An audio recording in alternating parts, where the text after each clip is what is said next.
If you could surgically shrink your stomach, which you can do, or take a drug that kills your appetite, which again you can do, and you still regain weight, the problem was never your stomach. I'm Dr. John D'Ambrosio, chiropractor for over 32 years, author of the book Fasting That Works, and I lost 20 pounds of fat while maintaining and even building muscle. How? Using intermittent fasting. You ready? Here are the numbers.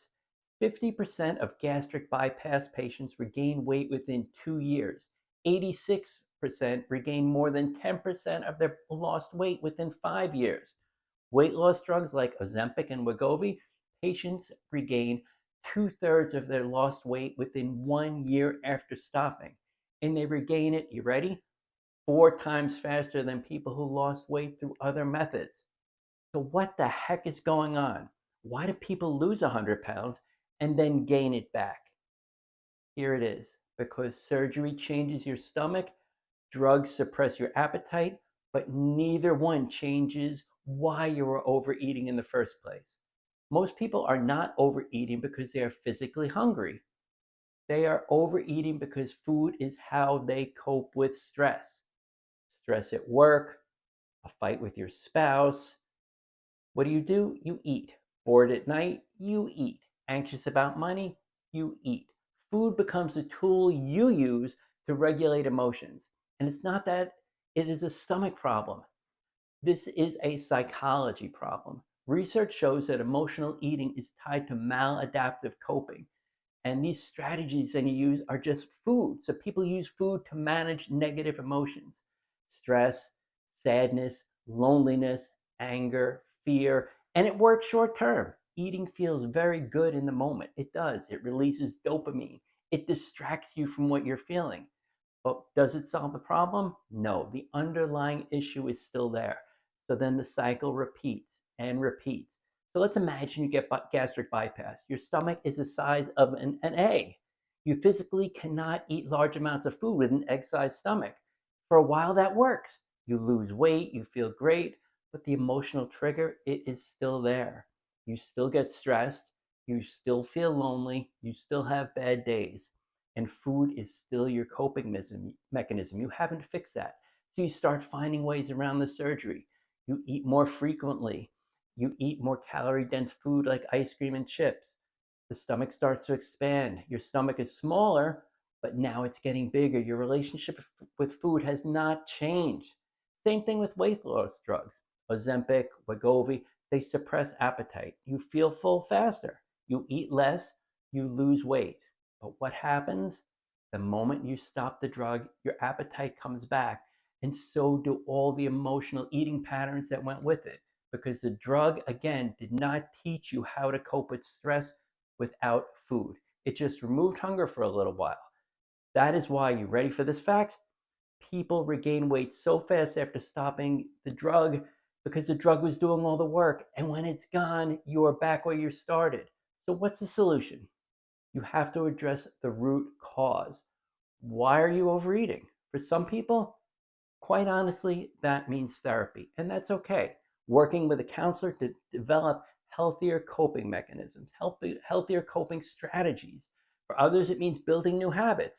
When you feel stressed, you can go for a walk instead. You don't want to eat, you do something else. When you feel bored, call a friend instead of snacking. And for a lot of people, fasting is part of the solution. Definitely not because fasting is magic. It's not. But because fasting creates structure.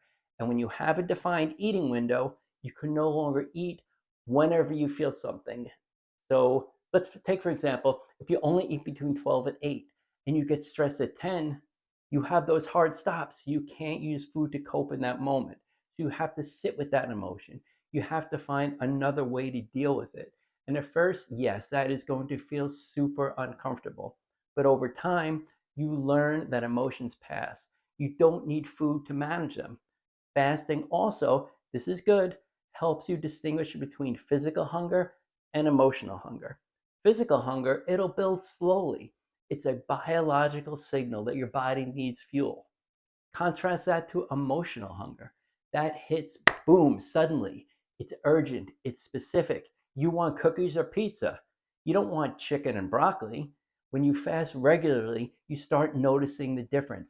And that awareness is so, so powerful because once you know you're eating emotionally, what can you do? You can choose a different response. Now, fasting alone may not be enough if you have severe emotional eating problems or patterns, what I like to say. You may need professional help. Please seek it. But fasting can be part of that solution because it gives you a framework, a structure, a way to interrupt the automatic cycle. And that cycle, you have that feeling that something needs to be done immediately, and eating is that. Compare that to surgery or drugs. Surgery changes your anatomy, drugs suppress your appetite, but neither one teaches you how to have a healthier relationship with food. And that is why the weight comes back. If you want lasting change, you have to address the psychology, not just the biology. You have to learn why you overeat. Then you have to develop new ways to cope. Fasting can definitely help. And why? Because it forces you again to sit and pause, to sit with that discomfort, to rebuild your relationship with hunger and with food. One of my readers said fasting taught me that I was eating out of boredom, not out of hunger. Once they saw the pattern, they could change it. Another said they used to eat every time they felt stressed. Now they said they go for a walk during their fasting window and they feel better without the food. This is not about willpower. This is about awareness and structure. If you've tried surgery, if you've tried drugs and the weight came back, it's not because you failed. It's because those tools do not address the root cause. If you want to see how to put this together, there's a link in my bio for a free fat loss cheat sheet. It's a great way to get started. There's also a link to my 5-star reviewed book, Fasting That Works, as well as my Fasting That Works Fat Loss Masterclass.